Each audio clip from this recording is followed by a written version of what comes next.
장마철, 장맛비가 지금 한참 대지를 적시고 또 비 피해도 상당합니다. 그렇지만 오늘도 문의는 빨강 계속됩니다. 대한민국에 살아있는 농격, 특히 보수 농격으로서 40년 넘게 활동을 해오신 대한민국 최고의 지성, 우리 조갑재, 제가 존경하는 대선배님 모시고 오늘 조갑재 선배님의 좋은 고견을 듣는 그런 자리를 마련했습니다. 오늘 여기 지금 이 방송 스튜디오가 저 원래 지역구입니다. 예, 여기 와서 깜짝 놀랐습니다. 이렇게 변한 줄 몰랐고 여기 있는 빌딩은 또 그 사각형 빌딩이 많아요. 그렇습니다. 여기가 저 김포항이 바로 인근에 있으니까 고도 제한을 받다 보니까 청구 제한을 받아요. 그럼 보통 한 여기 지금 마곡 같은 경우는 한 13층 이상은 못 올라갑니다. 그러니까 주로 이제 우리 김용원께서 여기서 삼선하셨잖아요. 그렇습니다. 여기서 내리 삼선을 했죠. 보수 진영에서는 30년 만에 여기서 이제. 더구나 경상도 출신이 서울 지역에서 삼선하기는 굉장히 어려운데. 진주라 천리길 진주에서 참 촌놈이 여기 올라와서. 근데 여기서 제가 이제 우리 아이들 둘 초중고 낳고 키우고 그러니까 제2의 고향이 되어 있습니다. 여기가 원래는 서울의 변방안이었어요. 그렇습니다. 그러다 보니까 이 지하철 차량 기지가 5호선, 9호선 두 군데나 있고 또 변방이 끝이니까 종점들, 버스 종점들 많고 택시 차고지도 많고 김포항 지상조업 종사자분들 많고 또 첨단 산업 있고. 그래서 이제 좀 이제 서울에서는 제일 이제 핫하게 한 10년 사이에 발전한 곳이 이곳이죠. 자, 우리 선배님 지금 대한민국이 상당히 좀 정치적으로 볼 때는 위기입니까? 그렇지만 아니면 새로운 시작이 되는 어떤 그런 대변혁의 어떤 상황입니까? 저는 1945년생이니까 해방동이거든요. 그래서 대한민국과 나이테를 같이 해왔는데 대한민국이라는 이런 개념으로 생각을 하면 항상 가슴이 벅차오릅니다. 매일매일 보는 뉴스가 깜짝깜짝 놀랄 뉴스만 나와요. 최근에 삼성전자가 1분기, 한 분기 말이죠. 2분기 영업이익이 건 100조였잖아요. 그렇습니다. 100조라고 하면 실감이 안 나는데 그게 한 돈으로 치면은 한 800억 달러쯤 되거든요. 그러니까 엄청난 거잖아요. 그래서 제가 이렇게 AI에 물어보니까 올해 세계에서 이익을 가장 많이 남기는 회사가 될 것 같아요. 이게 산업화를 가장 늦게 한 나라가 이런 기적이 어디 있습니까? 그렇습니다. 사실상 박정희 대통령 시절에 이병철 당시 삼성 회장이 이 반도체 산업을 그러니까 전자통신, 전기 전자통신 산업을 박정희 대통령이 권유하면서 또 이병철 회장이 이제 반도체 산업에 투자를 이제 결심하게 된 건데 그때 이제 정부적인 이 정책적 지원이 대단했지 않습니까? 그런 부분에 대해서 오늘날 삼성이든 SK하이닉스든 이 반도체 산업이 역사적으로 정부가 정책적 아주 큰 결정한 그 사례에 대해서 좀 선배님이 한 말씀 주시죠. 저는 이병철 회장 생각이 납니다. 이병철 회장 인터뷰를 언제 했느냐 하면 1983년 12월에 했어요. 신라호텔에서. 83년 12월 무렵이면은 이병철 회장이 반도체의 명운을 걸겠다고 결심한 다음입니다. 그때 만나서 인터뷰를 하니까 이분이 얼마나 열정적으로 그때 연세가 이분이 73시간 그랬습니다. 그러니까 언론사 계시면서 그때 직접 취재를 하셨다는 월간조선 기자 시절인데요. 선우휘 주필님을 모셔가지고 6시간 인터뷰를 했어요. 그 기록이 유일합니다. 이분이 인터뷰를 안 한 분인데요. 그때 지금도 생생한 게 반도체의 모든 것을 건다는 겁니다. 한번 생각해 보십시오. 연세가 70대 넘은 분이 이 기업의 생사를 걸고 도박을 한 거거든요. 일종의 도박입니다.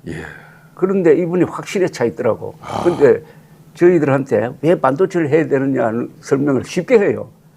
그러니까 30만 톤 탱카를 만들면은 예컨대 2천만 달러를 번다고 그러면은 반도체는 1g 몇 g으로 그만큼 벌 수 있다. 이런 식으로 무게를 딱 대가지고 이야기를 하시면서 그때 놀라운 예언을 했습니다. 일본을 따라잡을 수 있다고 했어요. 아, 예. 그게 현실이 됐군요. 예. 근데 저는 그때 삼성전자가 누구 도움을 받았냐면 일본의 샤프사라는 예, 샤프. 예, 샤프사의 도움을 받아서 이 반도체를 시작을 합니다. 아, 그런데도 일본을 이기겠다는 게 딱 두 가지더라고요. 첫째는 삼성 교육을 일본보다 3배를 더 한다는 겁니다. 그리고 자신이 일본 그 대기업 회장들하고 친구로서 잘 아는데 그분들은 점심 먹고 뭐 좀 있다가 막 집에 일찍 가는데 자기는 아침 일찍 일어나서 저녁에 잘 때까지 회사밖에 생각 안 한다. 그러니까 경쟁력이 있다는 거예요. 참 대단합니다. 이번에 이재명 대통령이 이제 3대 메가 프로젝트를 갖다 이제 발표를 했는데 그 핵심이 이제 반도체였습니까? 그렇죠. 예. 그걸 이제 선안권 특히 전라도 광주 중심으로 이렇게 엄청난 대규모 투자가 이루어지는데 이게 이제 이재명 대통령 입장에서는 대한민국의 새로운 시대를 여는 과정이다 이제 이렇게 이야기를 하고 제가 이제 뭐 좀 생각을 해보면은 지금 이제 8.17 민주당 전당대회를 앞두고 지금 이제 특히 이재명 대통령이 지난 1년 동안 자기 친정집의 정청래 당대표하고는 힘들어서 못하겠다. 이 사람은 안 된다. 김민석 전 총리 해달라. 노골적으로 이야기하는 거 그렇죠. 아니겠습니까? 자, 이런 부분을 두고 특히 이제 민주당 내적으로는 지금 현재 권력 투쟁이면서 지금 노선 투쟁을 하고 있잖아요. 그렇죠? 예, 예. 그러면 이제 정청래 같은 경우는 전통적인 그러니까 좌파 진보적인 어떤 그렇죠. 민주당의 색채를 그대로 유지하고 싶은 거고 지청도 지금 이재명은 중도 실용주의 정부를 이제 주창하면서 그러니까 이제 상당히 큰 변화를 이제 정치 지형의 변화도 만들려고 하는데 그런 측면에서 보수의 본산인 지금 국민의힘이 능동적으로 제대로 대처하지 못해가지고 또 요 원래 뭐 지금 당이 이런 모양새로 흘러가니까 늘 그냥 이렇게 쓴소리를 마다하지 않으시는데 얼마 전에 이제 국힘을 이제 좀비당이라고까지 이제 이렇게 하셨잖아요. 왜 좀비당인지 한번 시원하게 한 말씀을 해보시죠. 좀비 영화 보면 잘 아시겠지만은 육체는 살아 있는데 영혼이 망가진 존재를 좀비라고 그러잖아요. 그렇습니다. 지금 국민의힘은 그 영혼이 망가진 게 결국 윤석열 불법 계엄에 찬성하고 부정선거 음모론에 넘어간 사람들이 지금 주력 비슷하게 되어 있지 않습니까? 그래서 이게 더구나 지금 장동혁 당권파는 한마디로 딱 요약하면 부정선거 음모론 세력입니다. 그것을 증명하는 게 이번에 저 투표용지 부족 사태가 일어났잖아요. 네. 이것은 선거 부실 아닙니까? 부실 선거거든요. 이걸 부정선거라고 몰아가지고 전국 재선거를 주장하잖아요. 그러면 2,700만 명이 투표를 했는데 투표한 거 다 무효화시키고 다시 하자는 것 아닙니까? 그렇습니다. 이게 제정신으로 하는 겁니까? 부정선거 음모론에 넘어간 사람들의 행태는 항상 비정상적이에요. 그리고 요사이 국힘당에 무슨 공포정치 비슷하게 계속 징계한다 뭐 한다고 그러는데 아니 정치가 말로 하는 건데 남의 말을 꼬투리를 잡아가지고 징계하고 제명하면은 그게 정치가 아니잖아요. 정치를 포기하는 거잖아요. 이것도 좀비적 행태라고 봅니다. 저는 부정선거 음모론에 넘어간 사람을 제가 많이 알아요. 그런데 그 사람들은 인격이 변해요. 행동이 변하는데 그 대표적인 인물이 장동혁 대표입니다. 영혼이 날아가 버린다. 영혼이 날아가니까 그러니까 제가 좀 이걸 심한 말인지 좀 판단해 보십시오만 제가 정식으로 국힘당이 요구할 것은 국힘당이 당헌이 있고 당규가 있고 당헌 당규가 바탕을 두고 있는 헌법이 있는데 여기에 따라서 장동혁 대표를 제명해야 됩니다. 제명해가지고 따져야 돼요. 왜 제명 사유를 저보고 쓰라고 그러면 당장 여기서 한 10개는 쓸 수가 있습니다. 작년에 대중집회에 나가가지고 우리가 황교안이라고 했잖아요. 우리가 계엄 옹호 세력이고 우리가 부정선거 음모론 세력이라고 했잖아요. 말만 한 게 아니라 그 방향으로 행동하면서 수시로 뭐 전륜했다 해놓고 지금 중교 당직자는 다 윤석열 세력으로 모아놓고 하면은 이거는 국민의 힘이 살려면은 장동혁 대표를 제명하고 영구적으로 복당을 허용하지 않는 그런 조치까지 취하지 않으면은 좀비 상태에서 벗어날 수 없다고 생각합니다. 지금 국민의힘이 야당 역할을 제대로 못하기 때문에 이 지금 현재 과연 국민의힘이 보수의 본산이 맞느냐 국민적 큰 의아심도 있다. 그렇게 이제 국민의힘이 이제 과거 이제 이 보수 같은 경우는 올해가 이제 헌정 78년이거든요. 그렇죠. 헌정 78년인데 그래도 50년 이상 집권 경험을 가진 이 정치 세력이 그렇습니다. 보수 지정이거든요. 예. 지금 민당 해봤자 요 원래 뭐 한 16년이에요. DJ 노무현 뭐 문재인 이렇게 해서 이재명까지 연결되는 요 뭐 근래는 요건데 이렇게 유능한 정치 집단이 하루아침에 국민들로부터 이렇게 크게 외면받고 그리고 지금 회복까지도 아직까지 이번 6.3 선거를 통해서 그나마 희망은 좀 국민들이 보여줬지만은 여전히 이제 6.3 선거 이후에 우리가 제대로 길을 찾지 못하고 있어요. 그런 측면에서 이 국민의힘이 가장 지금 무능한 이유가 어디에 있다고 보시는 겁니까? 좀 전에 하신 말씀 그런 게 가장 큰 문제입니까? 우리 보수 세력이 과거에 뭘 했느냐를 한마디로 요약하라고 그러면 저는 문명 건설 세력이었다고 생각합니다. 민주화도 그리고 산업화도 보수 세력이 없었으면 불가능했습니다. 그래서 문명 건설 세력의 챔피언이 어떻게 보면 국민의 힘이어야 하는데 윤석열 대통령 때부터 이게 기능이 이상하게 되어버렸습니다. 여기에는 보수 언론과 보수 지식인도 책임이 있어요. 그러니까 윤석열 대통령 시절에 보면은 결정적인 잘못을 3개를 하는데 그때마다 보수 세력이 지식인들이 박수부대 역할을 했어요. 견제를 안 했습니다. 네. 첫째는 청와대 버리고 국방부로 가는 데서부터 잘못이 시작됐고 그다음에 대선에서 1등 공신이었던 이준석 대표를 몰아내는 과정 그리고 총선 직전에 의과대학 정원 2,000명을 발표해가지고 의사들을 완전히 적으로 돌려가지고 특히 수도권에 폭망하도록 만든 이 일련의 과정을 제가 지켜보면서 언젠가는 중간에서 끝나겠구나 하는 그런 생각을 가지고 있었습니다. 네. 그런데 지금의 문제는 뭐냐 하면은 과거에는 야당이 셌잖아요. 네. 야당이 세니까 국민들이 안심을 했습니다. 아무리 대통령이 잘못하더라도 우리 김성태 후보님께서 원내대표 할 때가 그게 2018년 예, 문재인 때 아닙니까? 맞습니다. 문재인 정부 들어서 가지고 적폐 수사할 때 불안했지만은 그래도 홍준표 두 분이 딱 버티고 있어가지고 우선 그때 개헌 책동을 저지했잖아요, 그죠? 그렇습니다. 개헌 안 냈을 때 그걸 아예 뭐 표결도 못하게 해버리고. 그렇습니다. 그다음에 드루킹 특검을 받아들이는 도록 하는데 단식 투쟁을 통해서 앞장서고 그걸 보면서 문재인 대통령이 권력을 저렇게 행사하지만은 든든한 야당이 있다. 안심을 했다고요. 그 전에도 노무현 대통령이 왼쪽으로 갈 때 당시에는 박근혜 대표가 중심을 잡았잖아요. 그런데 이번에는 그런 게 없어졌잖아요. 이재명 대통령의 폭주에 브레이크를 걸어야 할 장동혁 대표가 도우미 역할을 하고 있잖아요. 이재명 정권과 가장 잘 싸우는 한동훈 당시 대표를 사실을 조작해가지고 제명함으로써 결국 이재명 정권이 공소 취소까지 갈 수 있도록 카페들을 깔아준 사람이 장동혁 대표의 국힘당 아닙니까? 사후는 청문했을 뿐이지.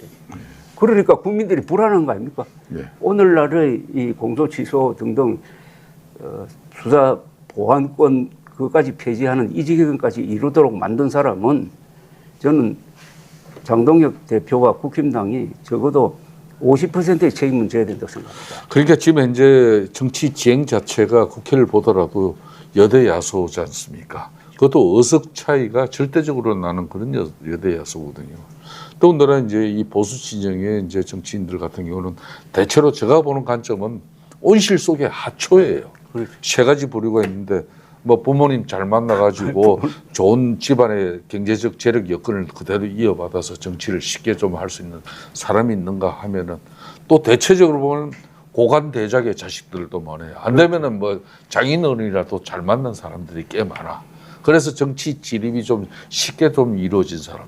세 번째가 그래도 또 좋은 부모 만나서 좋은 교육 받고 나름 전문성을 가지고 들어온 사람. 나머지 10%가 이제 우리 같은 사람인데 제가 이렇게 보면은 그러니까 이제 야당도 이게 최소한 민주당에 저렇게 저기는 민주화 뭐 노동 인권 환경 뭐 여러 가지 각급 운동가들이 선수들이 많잖아요.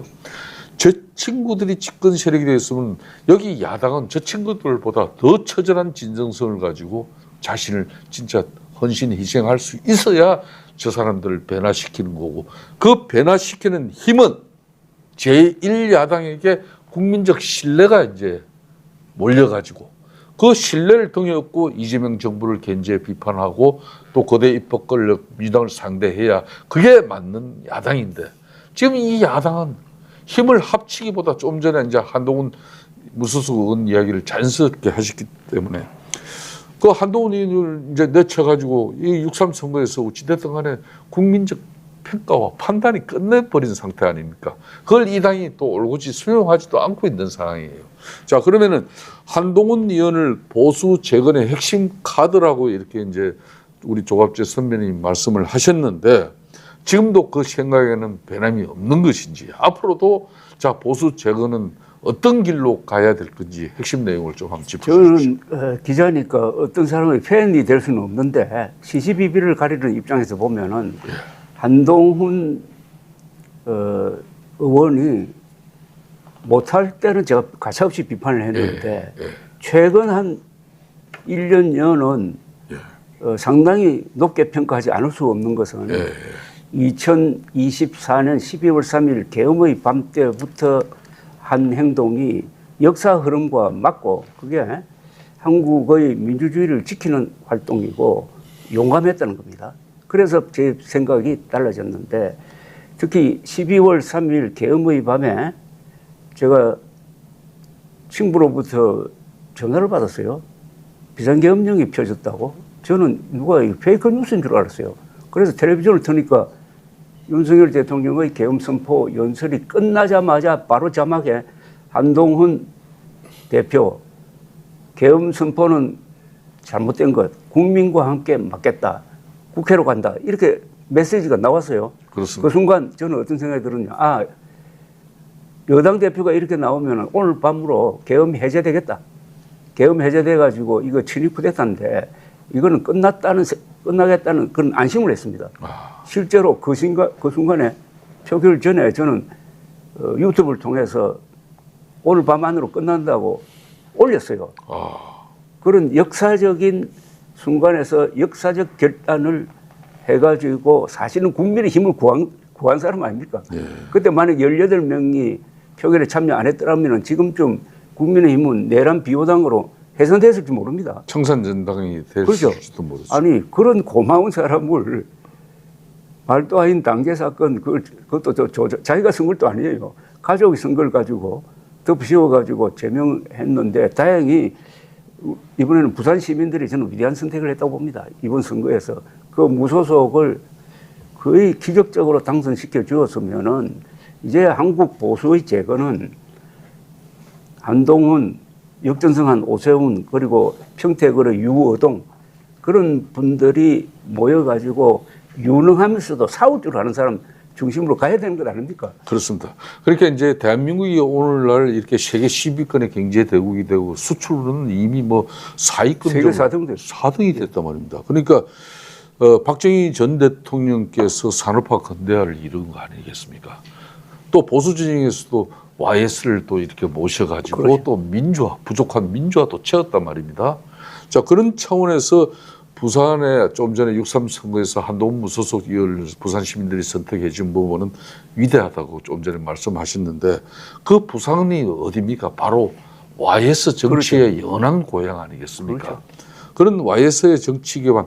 그래서 얼마 전에 조합재 선배님께서 한동훈을 보면은 YS가 오른다고 이렇게 하실 말씀이 있는데 그렇게 측면에서 뭐 오랜 또 이제 농객으로서 또 YS 정치도 보고 지금 이 보수 지정 국민의힘도 지금 보고 있는데 그런 측면에서 좀 YS랑 닮고 말 닮았다면 어떤 측면에서 조금 전에 뭐 좀 몇 가지 좀 분위기는 이야기를 했었는데 뭐 이유가 어디가 있을까요?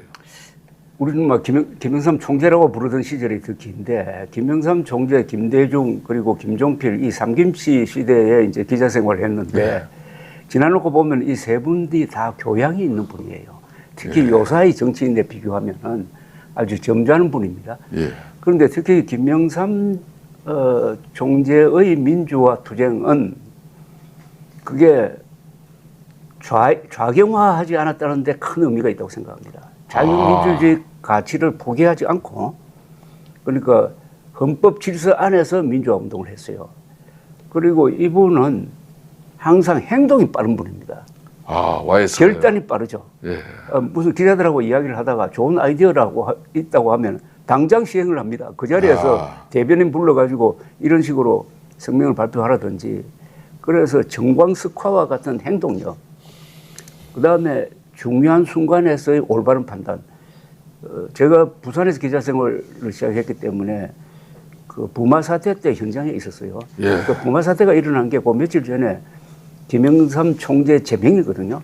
그렇습니다. 제명이 부산 사람들을 격분시켜가지고 부마 사태가 일어나고 그게 기폭제가 돼가지고 그 열흘 뒤에 박정희 대통령이 시해를 당하는데 이때 유명한 말을 하나 넘겼지 않습니까? 닭에 모가지를 비틀어도 새벽이 온다. 그게 아주 예언적인 이야기예요.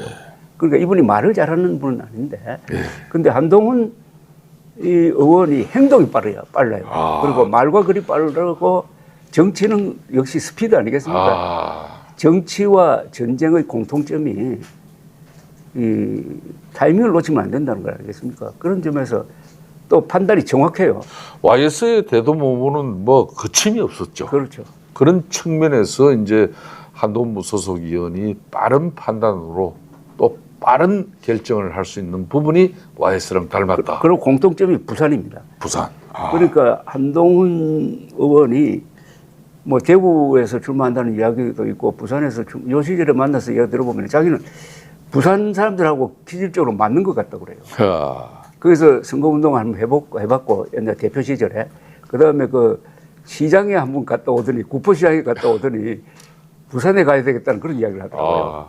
저도 똑같은 생각이었어요. 부산 사람들이 우리 한국 현대사에서 몇 번 흐름을 바꿨습니다. 그렇죠. 결정적인 게 뭐 부마 사태로 알려져 있지만 그보다 더 어떤 점은 더 중요한 게 1985년 2.12 총선입니다. 1985년 2.12 총선 전두환 정권이 가장 힘이 셀 때 그렇습니다. 선거를 누가 지휘했느냐? 신민당을 만든 사실은 저 김영삼 총재가 뒤에서 다 지휘한 거거든요. 거기에 호응한 게 부산 사람들 아닙니까? 맞습니다. 부산에서요. 그때 항구에서 2명 뽑았거든요. 12명을 뽑았어요. 그 중에 민정당 3명밖에 못 뽑혔습니다. 9명을 야당으로 뽑아버렸어요. 그래서 2.12 총선이 민주화를 대세로 만든 그리고 고분고분한 민한당을 제쳐버리고 신민당 중심으로 투쟁하도록 만든 그 선택의 출발점은 부산이었는데 이번에 한동훈 후보 당선이 저는 그런 의미가 있다고 생각합니다. 자, 그런 측면에서 이제 어제 대법에서 이제 윤석열 전 대통령에 대해서 이제 그 한남동 간저에 공수처 수사관들이 와서 체포 또 진입을 방해한 부분에 대해서 전부 유죄를 때려버렸어요. 그죠? 그리고 이제 12.3 비상계엄 당일날 일부 국무위원들만 불러서 실질적으로 그 일부 국무위원들의 그 국무위원 참여 결정권을 갖다 박탈한 부분에 대해서 그것도 유죄를 거고 그래서 이제 어제 7년 확정 이제 대법 판결이 되어버렸습니다. 앞으로 이제 7개 또 재판이 계속 이어질 건데 사실상 참 문재인 정권이 그 서슬 포르게 적폐청산이라는 미명하에 MB 박근혜 전 대통령을 2사람 구속시키고 공직자를 1,000명이나 넘게 수사하면서 5명의 공직자가 자살을 했어요. 목숨을 버렸단 말입니다. 그런 엄청난 그런 공안 정국을 만들어서 우리는 저도 그때 당시에 9박 10일에 노숙단식을 하면서 더루킹 일당들과 댓글 조작을 통해서 민당 전당대회에서도 후보가 되고 또 대통령 당선까지도 국민들의 마음을 도둑질한 그런 댓글 조작으로 그렇죠. 혜택을 입어서 대통령이 된 거예요. 그래서 촛불 민주주의 정권이라는 정권의 정통성을 그걸로 날려버린 겁니다. 맞습니다. 자, 그래서 이제 그 서슬퍼런 민당 정권이 조금씩 이제 균열이 가기 시작한 건데, 그래서 5년 만에 대통령이 탄핵 정당에서 다시 5년 만에 대통령을 만든 것은 기적이었어요. 그렇죠. 자, 그 기적은 우리 보수 집단이 그래도 대한민국의 발전을 이만큼 이끌어온 정치적 역량과 능력, 저력이 있기 때문에 다시 국민들이 우리들에게 기대를 가진 거고, 그게 선택이 윤석열이었다고 보는 겁니다. 그런 윤석열 전 대통령이 이렇게 보수 정권을 무너뜨리는 그런 독단과 전행, 그리고 사실상 12.3 비상계엄 이후에도 대통령으로서 판결과 어떤 그런 보수를 걱정하는 그런 자신의 정치적 행위는 하나도 없잖아요. 지탄의 대상이고 어찌 보면 조롱의 대상이고 희화의 대상인데, 그런 측면에서 보수 정권이 이렇게 무너진 이유는, 가장 결정적인 이유가 윤석열 개인입니까? 아니면 국민의힘? 그냥 대통령만 보면 그냥 인정사정 없이 자빠지고 그 대통령 윤석열 권력에 빨대 걷고 자신의 사욕을 챙긴 국민의힘, 흔히 말하는 이 중진 보수 및 윤석열 핵심 측근 인사, 이 사람들이 문제입니까? 딱 정확하게 한번 찔러보시죠. 뭐 책임을 지면은 우선 본인이 제일 큰 책임이고, 두 번째는 윤석열을 대통령으로 만든 국민의힘이 제대로 견제를 하지 못했다는 게 두 번째 책임이고, 세 번째 책임은 보수 세력, 즉 제가 보수 세력이라고 하면은 보수 언론, 네. 보수 지식인, 보수 단체를 말합니다. 이 세력이 또한 박수부대로 전락을 해가지고 윤석열의 폭주를 제어하지 못한 상태에서 김건희 씨와의 이상한 관계 속에서 주술적인 영향도 받고 해가지고 아주 무능한, 보수는 유능한데 무능한 보수가 되어가지고 의료 대란으로 그냥 자폭한 건데요. 여기서 하나 도저히 용서할 수 없는 게 있어요. 예, 말씀해 보시죠. 그게 바로 부정선거 음모론입니다. 아, 계엄이 부당하다, 아니다, 계엄할 만하다, 또는 탄핵이 부당하다, 아니다, 할 만하다 하는 거는 논쟁거리가 될 수 있어요. 예. 그렇지만은 부정선거 음모론은 이건 완전히 거짓말 아닙니까? 공정한 선거를 부정선거로 몰아가지고 그것을 무효화시키기 위해서 선관위에 군대를 보내가지고 부정선거 음모론을 전국적으로 퍼뜨려버리고 말았습니다. 그래서 2024년 4월 총선으로 부정선거 음모론이 끝이 났어요. 끝이 났는데 이걸 무덤에서 되살려가지고 지금 보수라고 하는 사람들의 한 50%가 부정선거 음모론을 믿는다는 통계까지 있었어요. 최근에 줄었다고 봅니다만은. 그리고 진보는 5%밖에 안 돼요. 지금 국민의힘 당원은 50%가 아니라 60%가 될지 모릅니다. 그러면은 부정선거 음모론을 믿는 보수와 안 믿는 보수 사이는 이것은 좌우보다 더 간격이 큽니다. 네. 서로 불신을 해요. 그렇습니다. 이런 걸 던져버린 거예요. 이거는 민족사적 범죄입니다. IQ가 세계에서 제일 높고 학력이 제일 높은 한국 사람들이 어떻게 해서 황당무계한 부정선거 음모론에 넘어가가지고 그 부정선거 음모론자들이 세운 장동혁 대표가 오늘 또 이런 행각을 벌이도록 만든 책임, 또 이것을 제대로 비판하지 않고 부정선거 음모론자들을 무슨 계몽령 뭐 이런 말로 전환길 같은 사람을 큰 언론에서 인터뷰를 해가지고 띄워주고 하는 이런 걸 해왔잖아요. 그러니까 한국 보수가 지금 분열되면서 자멸로 가다가, 그러나 이 선거가 미래한 게 이번 지방선거에서 보수 재건의 희망을 보여줬거든요. 예.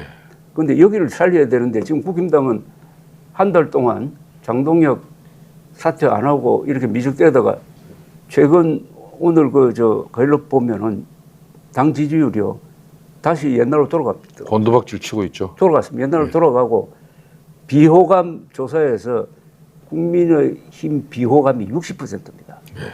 그러니까 다시 국민 밉상으로 돌아가 버렸어요. 국민이 만들어주는 찬스 아닙니까? 보수 재건의 찬스를 장동혁 문제를 국힘당이 해결하지 못함으로써 골든타임 한 달을 날려보냈습니다.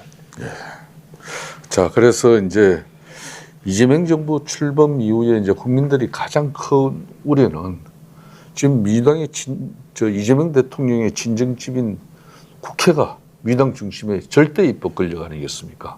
그리고 아시다시피 대한민국 헌법에 대통령의 제한적 권력은 어느 누구도 손을 못 댑니다. 그렇기 때문에 이 절대 권력이 만일 이번 6.3 지방선거에서 서울시장이라든지 보궐선거를 통해서 부산 북구의 한동훈이라든지 평택을에서 유동에 이기지 못하면은 말 그대로 이제 절대 권력이 만들어져 버렸습니다.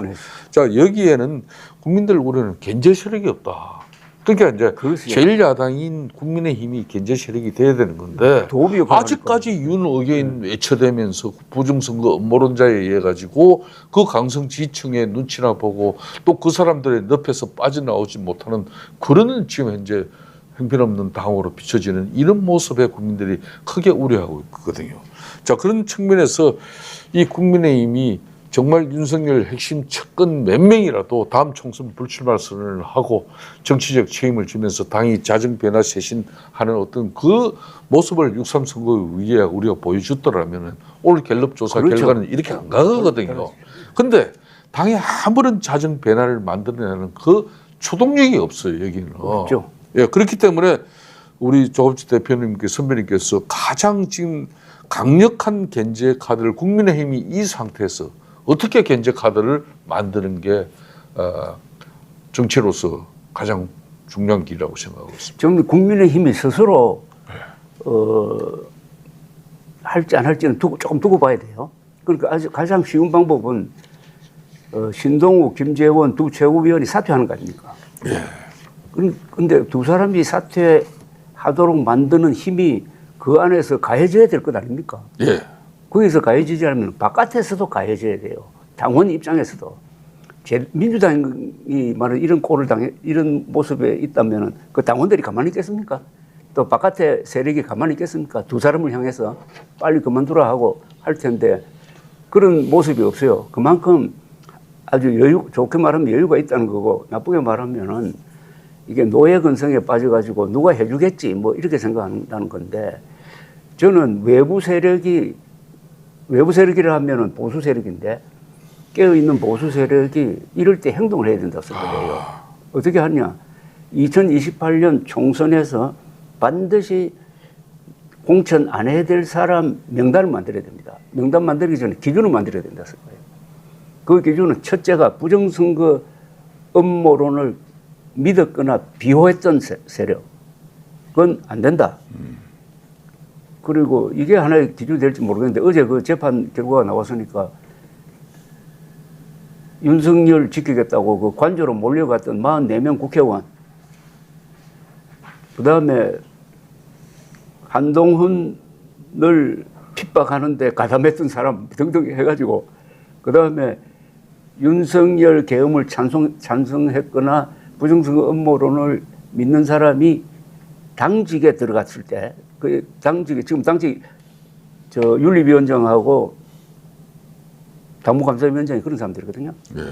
그런 인사를 했던 사람 등등 해가지고 이거 좀 색출을 해야 됩니다.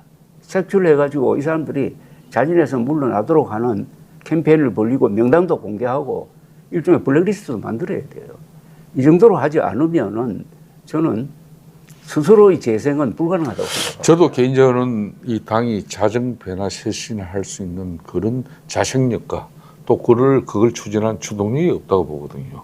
그렇다면은 결국은 이제 이 당은 그렇다고 해서 이 보수가 사라질 수는 없는 거 아니겠습니까?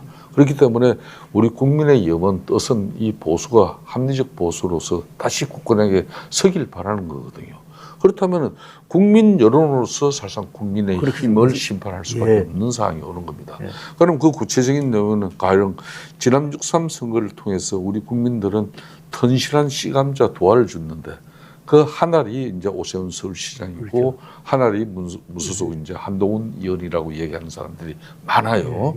그럼 이 사람은 또 한 사람은 정치의 영역이 있고 한 사람은 서울시장이라는 행정의 영역이 있어요. 보통 정당 이 집단 같은 경우는 의원들이 특히 보수 중에는 눈치를 잘 보기 때문에 자기 자신의 공천권을 손에 쥐고 있는 그 유력한 당권 주자 내지는 자기 대권 주자 이 사람들은 말은 잘 들어요.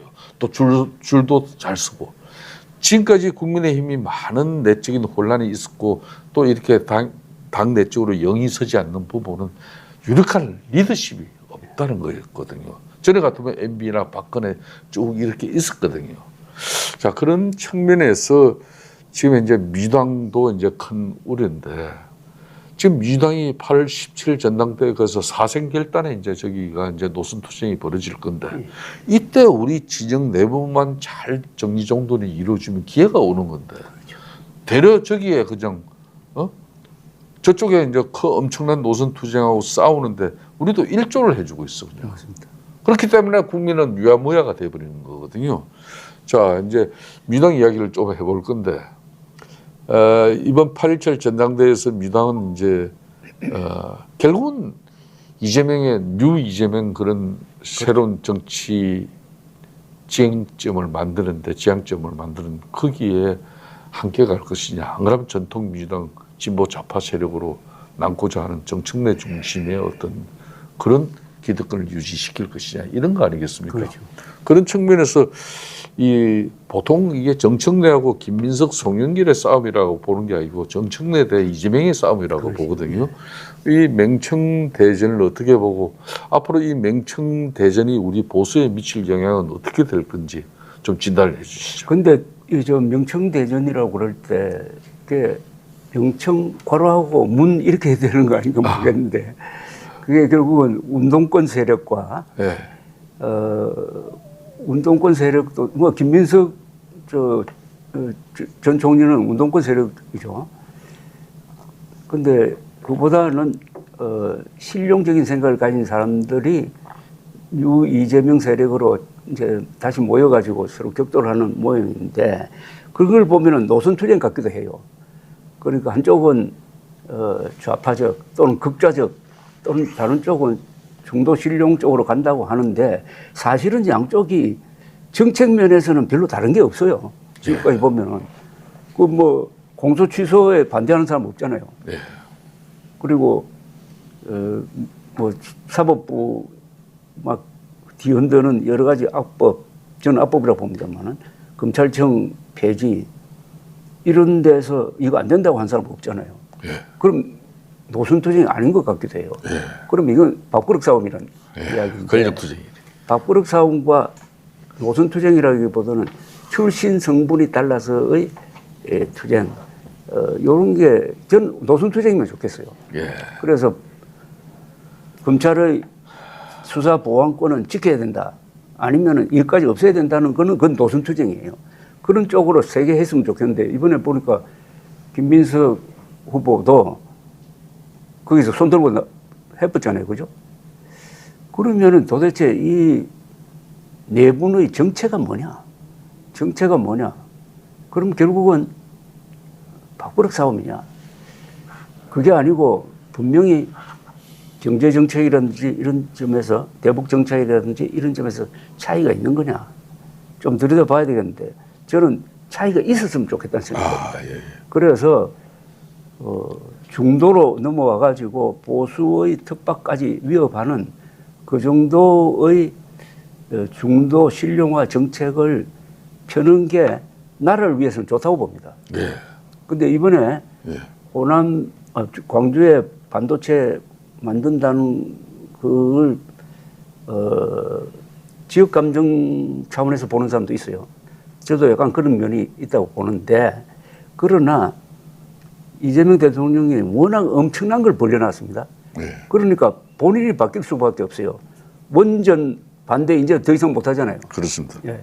그리고 재생에너지, 풍력, 뭐 태양광 이거 가지고 원전을 대체할 수 없잖아요. 그렇습니다. 이거 더 이상 밀어주기가 힘들게 될 겁니다. 그리고 물이 있어야 되니까 뭐 4대 강보 해체 이야기를 못 꺼내는 거죠. 못 하잖아요. 예. 그거는 자연스럽게 본인이 벌려놓은 일을 성공시키기 위해서 상당히 실용화되고 있는 거예요.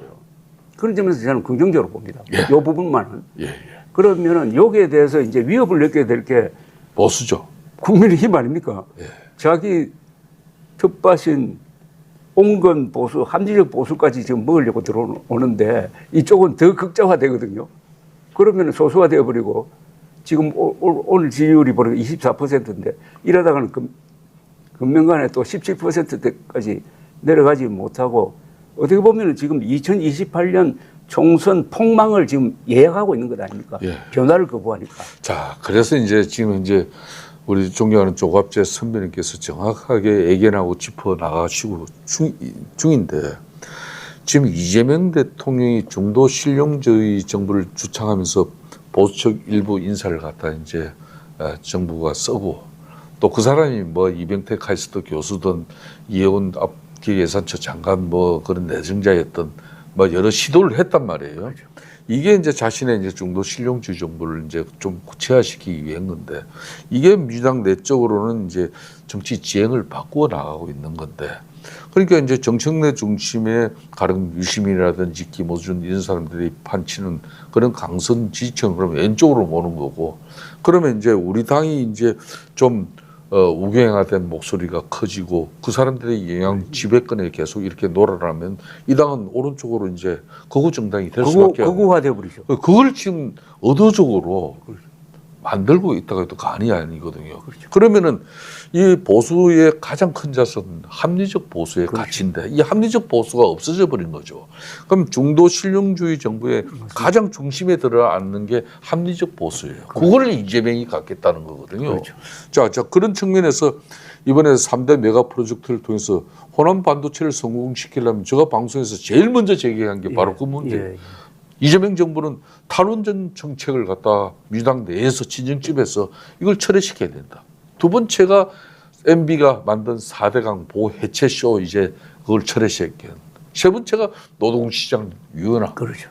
주 50여 2시간 이런 걸 탄력 근로제 해가지고 반도체 산업이라든지 이런 데 노동시장 유연화를 줘야 이 문제가 해결을 속도전에서 되는데 자 그런 걸 지금 이제 정청래는 쉽게 수용하지 않을 것이다. 그렇기 때문에 이제 바꾸는 게 김민석으로 보는 겁니다.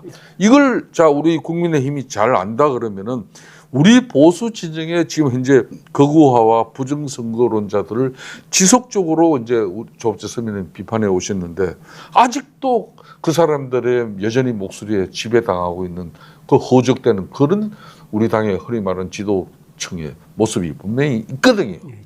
이 부분에 대해서 왜 이 보수는 음모론에서 빠져나오는지 아까 말씀을 드렸는데 좀 더 간결하게 핵심만 짚어주시길 바라겠습니다. 한국 보수가 위대한 문명 건설 한 거, 그걸 저는 영어로 이렇게 표현합니다. The greatest story ever told. 세계 역사상 유례가 없는 문명 건설을 한 것은 너무나 자랑스럽습니다. 이게 결국 한국 보수의 자산이에요. 예. 이걸 가지고 있는 한은 한국 보수는 절대로 끝장나지 않습니다. 그런데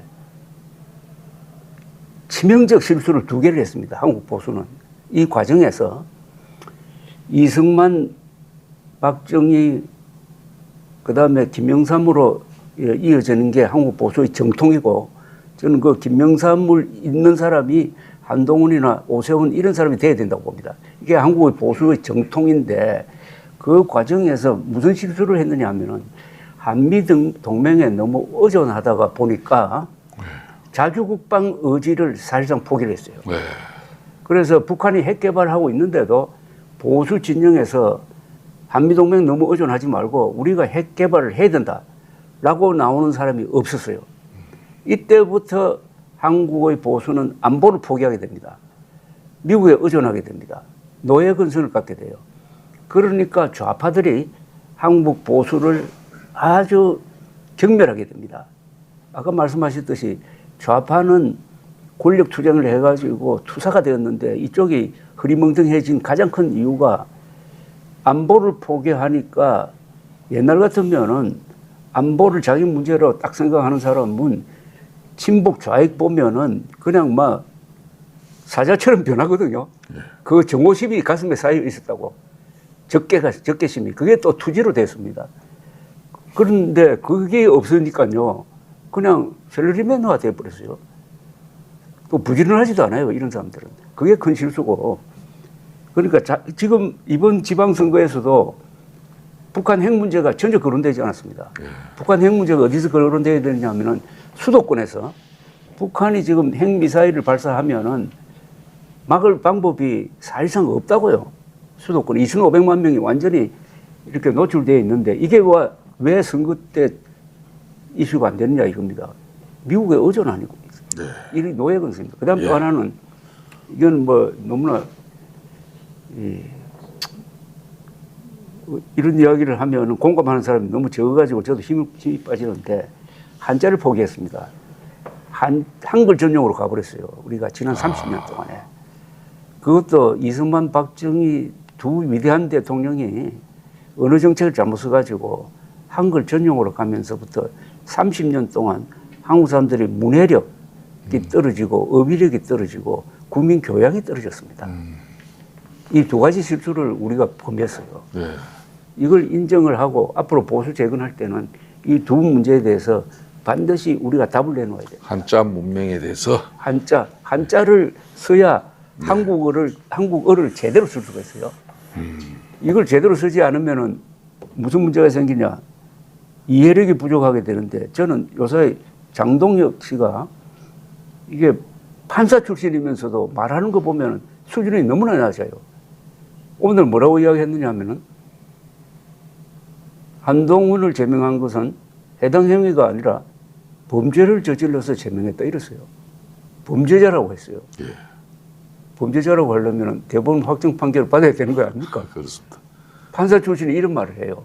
그러고 부실 선거 관리를 부정선거로 몰아요. 그러니까 이 사람은 어휘력이 부족해가지고 부실 이퀄 부정이라고 생각하는 거예요. 그러면은 절도와 강도를 구분 못하는 거하고 마찬가지 아닙니까? 이건 저는 문해력, 한글 전용의 폐해라고 생각합니다. 자, 그래서 이제 보수가 변화돼야 되는데 자체적인 자정 변화, 쇄신 노력의 기미는 보이지도 않고 그렇지만은 이 보수 집단을 그대로 국민들이 계속 용시하면서 없던 일로 이렇게 눈 감아주지는 않을 거거든요. 누군가는 헌신과 희생이 필요해요. 자, 그런 측면에서 지금 국민의힘에서 가장 먼저 정치 이선으로 물러나야 될 사람이 누구겠습니까? 있다면 그 순서대로 한번 말씀을 좀 해주시면 좋겠습니다.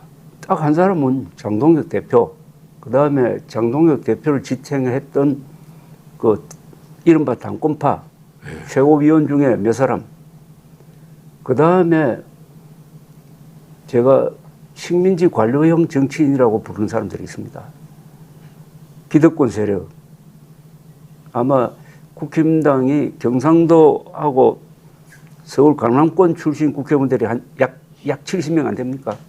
이분들 중에 윤석열의 불법 계엄에 몸을 던져서 반대하고 부정성 음모론과 격투를 벌인 사람을 빼고 나머지는 다 바꿔야 됩니다. 그리고 많이 해먹었잖아요. 그러니까 영남 정당으로서 자신들만의 기득권을 계속 유지하기 위한 이 사람들의 그 스크램이 결론은 당권파가 되고 그 사람들의 힘에 의해서 계속 당이 지배 장악이 이루어지고요. 자, 이런 상황이다 보니까 아무런 변화를 만들지 못하고 있는데 만일 한동훈이라든지 오세훈, 안철수, 유승민, 이준석 이런 사람들이 지금 언젠가는 국민의힘이 지혜를 모아서 다음 전당대회는 이 보수 진영에 그래도 내놓으라는 중심 세력들이 다 참여해가지고 빅텐트 아래에서 선의의 경합 경쟁을 벌여서 2028년 총선의 리더십을 확보해야 된다고 저는 보고 있습니다. 그런 측면에서 2028년 총선을 이끌어갈 그런 보수 진영의 가장 확실한 차기 리더를 한 명만 뽑으시라면 누굴 뽑으시겠습니까? 한 명 뽑으면 참 뭐 어렵습니까? 아니 뭐 한동훈 한동훈을 뭐 뽑습니다. 이번 선거판을 바꾼 사람이 한동훈 의원인데, 그러나 이런 거대한 변화는 한 사람으로는 절대 안 되고, 더구나 민주주의 국가에서 큰 세력화를 해야 되고, 세력화를 한 다음에는 그게 조직화가 돼야 되고, 조직화가 된 다음에는 정권을 잡아가지고 권력화가 되지 않겠습니까? 네. 그러려면은 이 보수 재건 운동에 참여하는 사람이 많아야 된다고 생각합니다. 그래서 합리적 보수적 생각을 가지고 있는 사람들이 다 여기에 참여할 수 있도록 그런 프레임을 만들어야 된다고 생각해요. 네. 그런 점에서는 보수 진보 이런 말이 이제 안 맞습니다. 우리나라에서 보수 진보는 좌우에서 나온 말인데, 좌우는 프랑스 대혁명 때 나온 개념이고, 이게 한국에서는 공산주의와 싸우면서 자연스럽게 정착이 되어버렸는데, 그렇습니다. 이제는 냉전시대 때의 유물입니다. 이렇게 네. 가르는 것도. 네. 여론조사할 때 당신은 보수입니까 진보입니까 중도입니까 물으면 대답하는 게 귀찮잖아요. 그렇습니다. 내가 보수도 아니고 진보도 아니고 뭐 수시로 바뀌는 사람인데, 그래서 이 프레임도 바꾸고 해가지고 새로운 개념을 하나 만들어낸다고 생각하는 게 저의 생각은 그게 국가 중심 세력입니다. 중심 세력. 그리고 행동하는 중심입니다. 영어로는 vital center라고 그래요. 네. 사이런트 모조리티가 아니고 네. 행동하는 중심 세력이 그러면 한국에 있느냐? 있다 이겁니다.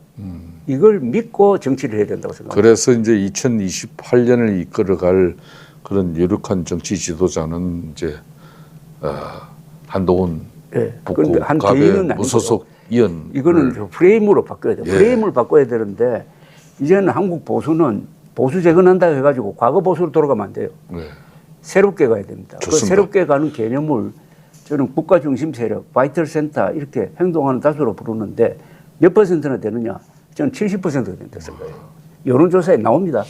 70%가 있다 이겁니다. 이 70%는 헌법과 사실과 상식을 존중해요.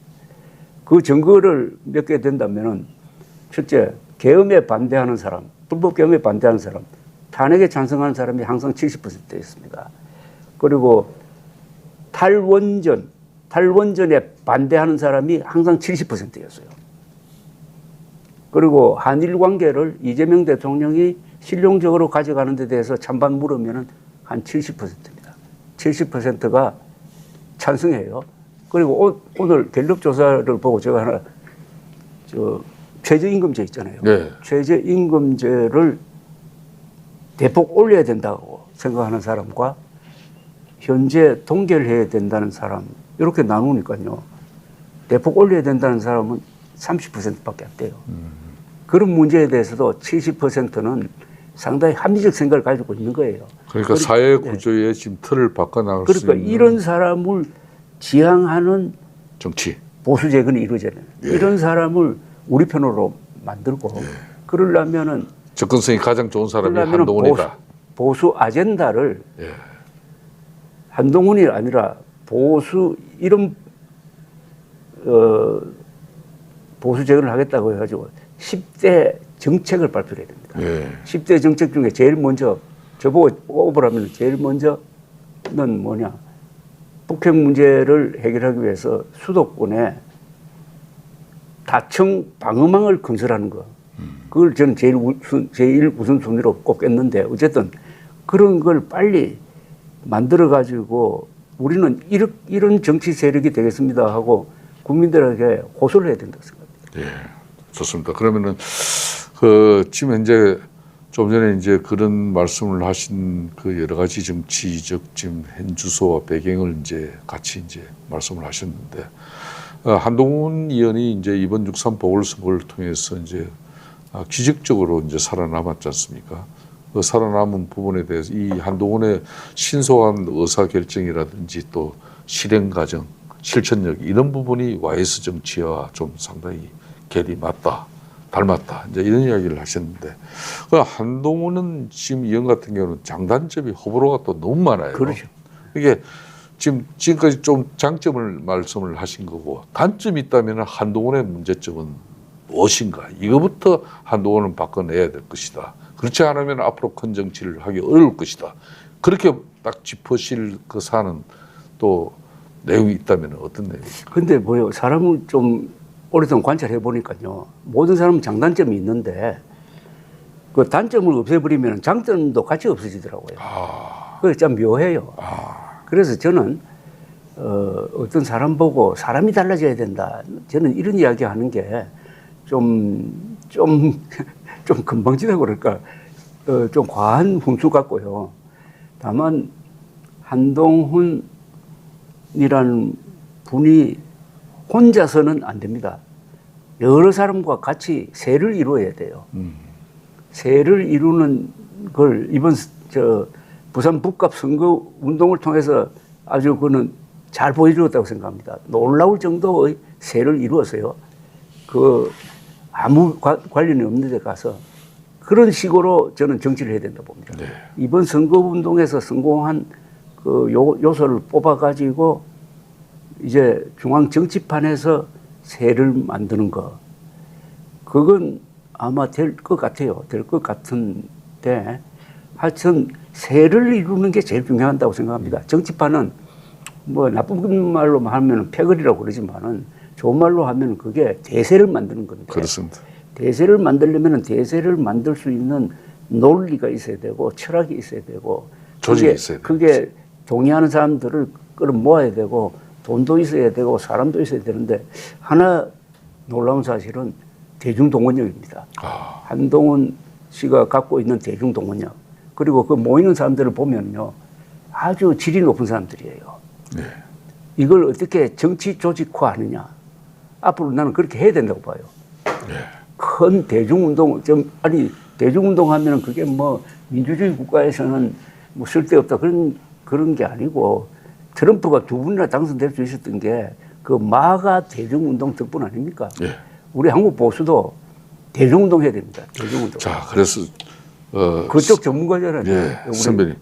저로서는 그래서 이제 지금 국민의힘이 야당이기 때문에 집권당이 아니잖아요. 사회개혁 정당으로서 흔히 말하는 지금까지 이제 좌파 진보 진영의 전유물로 여겨졌던 여성 인권, 노동 환경, 뭐 공공 의료, 복지 이런 부분을 저쪽에 그냥 맡길 게 아니라 우리가 더 사회개혁 정도로 더 큰 변혁을 만들어가는 그 중심에 우리 국민의 이 의원들이 이슈 파이팅을 하고 서야 되는 거거든요. 그래서 자 2030년 다시 우리가 정권을 찾고 집권을 하기 위해서는 2028년 총선이 또 잘 돼야 되는 것이고 자 그렇게 하려면 지금 우리 국민의힘이 버릴 것을 과감하게 청산하고 버려야 되는데 그 버려야 할 것은 가장 우선적으로 무엇이며 앞으로 그러면 또 여기에서 새로운 정치 문화를 만드는 부분은 무엇이 중심이 되는 게 좋을 것인지 그리고 지금 영남 정치의 이 한계 그러니까 이게 수도권에서 서울 경기 인천에서 2028년 총선에서 최소 40% 이상의 의석수를 확보해야만이 영남을 기보로 한 일당이 된다는 말입니다. 그런데 지금 보수 진영은 수도권의 그런 중도 무당층의 소구력을 가지는 그런 확장성은 다 배제하고 있단 말입니다. 그런 측면에서 이제 마지막으로 제가 좀 전에 말씀드린 우리가 뭘 가장 핵심적으로 청산하고 버려야 될 것인지 그리고 우리가 뭘 앞으로 새로운 정치 문화를 위해서 우리가 헌신해야 될 건지 그 부분만 딱 저는 첫째가 노예 근성을 버려야 된다고 생각합니다. 노예 근성. 예, 자기 운명은 자기가 결정해야 되지. 예. 그다음에는 기득권을 버려야 된다 생각하는데 이 기득권을 버리는 걸 끝나는 게 아니라 이 바닥으로 내려와야 된다고 생각합니다. 예. 보통 국민들하고 만나고 대화하고 토론하고 하는 데서 정치의 쾌감을 느끼는 그런 직업 정치인이 나와야 된다고 생각해요. 그 모델을 보여준 게 저는 이번에 한동훈 그리고 유호동 예. 네, 이분들 식으로 해야 돼요. 이분들 식으로. 그 다음이 저는 2028년 총선 전략은 매우 쉽다고 봅니다. 지금 이재명 정부가 잘못한 게 너무나 많아요. 그리고 이게 수습이 저는 어렵다고 봅니다. 그걸 딱 밑줄 치면서 거기에 대한 대안을 내야 돼요. 오죽 답답하면 정성호 법무장관이 지금 민주당 의원들한테 이거 수사 보안권 폐지하면은 민주당 지지층이 가장 큰 피해를 본다고 경고했던 것 아닙니까? 바로 그런 걸 모아야죠. 지금 이 정책대로 가면 제일 피해를 볼 게 민주당 지지층이거든요. 사실은. 그건 뭐 전략 전술에 해당하겠는데 어쨌든 우리는 이제 보수는 과거를 자꾸 이렇게 지키는 사람처럼 돼 있었지만은 보수란 말이 두 가지 말인데 하나는 좋은 거는 지키지만은 문제 있는 것은 보수를 하는 거 아닙니까? 고치는 그렇습니다. 거. 고친다는 그러니까 이 부분을 이제 앞으로 더 열심히 보수하는 거. 개혁이란 말도 저는 너무 좀 좌파적이라고 생각해서 항상 개선이란 말을 쓰는데 하루하루 조금씩 바꾸는 거. 그 다음에 통일 문제입니다. 북핵 문제는 결국 한반도 통일을 통해서 해결될 거예요. 또 우리 헌법이 자유통일을 하라고 1조, 3조, 4조에 의해서 명령을 하고 있습니다. 평화적 자유통일 해가지고 2,500만 명의 노예 상태의 북한 사람들을 구출해가지고 민주공화국을 만들라는 명령이 헌법 1조 3조에 딱 적혀 있는데 김정은이가 두 개 국가론 주장한다고 해가지고 우리 정동영 통일부 장관이 그게 호응하고 있잖아요. 이건 통일 포기하는 거거든요. 통일 포기했습니다. 가장 큰 패착이 통일 포기입니다. 통일 포기하면은 이게 무슨 뜻이냐. 급변사태 났을 때 북한에 우리가 개입할 수가 없잖아요. 네. 그럼 누가 개입합니까? 중국이 개입할 것 아닙니까? 그래서 우리는 자유통일을 포기하면 안 되고 자유통일을 최종 목표로 해가지고 우리 국민들이 가지고 있는 애국심, 어떤 선한 마음을 격동시키는 그런 원대한 꿈이라든지 가치관을 보수의 상품으로 만들어야 돼요. 상품을. 네. 지금까지 이제 이재명 대통령에 대한 평가를 뭐 여러 형태로 지금 뭐 말씀하신 중에 간간히 이제 넣었습니다만은 마지막으로 이제 이재명 대통령의 지난 국정 운영 1년이 있었고 지금 집권 2년차에 이제 들어가고 있지 않습니까? 그러면 지난 1년 동안 이재명 국정 운영에 가장 그러니까 잘했던 점 한 가지를 짚어주시고 가장 또 위험하고 잘못했던 점 한 점을 이렇게 딱 짚어주시면 어떤 걸 선택할 수 있을까요? 이 사람의 제일 큰 장점이 저는 운이라고 생각합니다. 운도 실력 아닙니까? 운도 실력이고 하늘에서 그건 점지를 맞습니다. 해줘야 되는 대목이죠. 운이 실력이에요. 그러고 이분이 내가 이런 농담을 했습니다만 만났을 때 이름을 참 잘 지었다고. 이슬제자의 밝은 명자 아닙니까? 그렇습니다. 항상 낙관적이에요. 싸울 때는 싸우더라도 지도자가 찡그린 얼굴을 하면 국민 전체가 그런데 레이건 대통령이 항상 그렇게 밝으니까 1980년대 미국이 얼마나 잘 됐습니까? 전성기였죠. 다만 이제 본인의 그 사법 리스크에 대해서 너무 생각을 많이 하는 것 같아요. 이건 참 국가적 불행입니다. 그러니까 퇴임 이후에 감옥 안 가기 위해서 이렇게 사법제도를 망가뜨렸다 하는 이 비난, 이 비난을 받는 것은 대통령의 불행이고 그 시스템이 망가져가지고 손해보는 우리 국민들이 불행 아닙니까?